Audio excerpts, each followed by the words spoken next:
আজকে তোমাদেরকে একটা জিনিস দেখাবো আমার ছোটবেলার, যেটা নিয়ে আমি খেলা করতাম সবসময় সারাক্ষণ, মানে ওটা নিয়ে বসে থাকতাম। এই দেখো, আমি ঘর পরিষ্কার করছিলাম, তো পরিষ্কার করতে গিয়ে দেখলাম এই যে দেখো, ছোট্ট একটা পিঁড়ে। এই পিঁড়েটা ছিল আমার খেলার সাথী। মানে আমি বড় বড় পিঁড়েগুলোকে নিয়ে করে খেলতাম। দিয়ে আমার জেঠির বাবা দাদু দেখেছিল যে সব বড় বড় পিঁড়াগুলোকে নিয়ে খেলছি, পায়ে পড়ে যাবে। তো এই ভেবে আর কি এটা আমাকে বানিয়ে দিয়েছিল। ছোট্ট দেখো, ছোট্ট পিঁড়েটা, ওটা নিয়ে খেলতাম, মানে ওটাকে ছেলে বাচ্চা করতাম আর কি। আর মাথায় একটু উন্না দিয়ে আর ওইটা নিয়ে পরে বাচ্চা করতাম। আর দেখো, এই হাতিগুলো হচ্ছে আমার ছোটোবেলাকার দুটো হাতি। এগুলো আমার দাদু, মানে আমার বাবার বাবা দাদু আমাকে দিয়েছিল।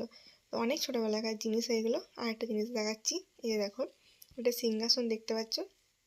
সিংহাসন মানে ড্রেসিং টেবিলের মতো আর কি। এটা হচ্ছে আমার ছোটোবেলাকার। হ্যাঁ, এটা আমার দিদা আমাকে কিনে দিয়েছিল মেলা দেখতে যেয়ে পরে। তো কিছু কিছু জিনিস আমি রেখে দিয়েছি। আরেকটা জিনিস দেখাবো, এই যে দেখো, এই যে লাল একটা কুকুর আছে।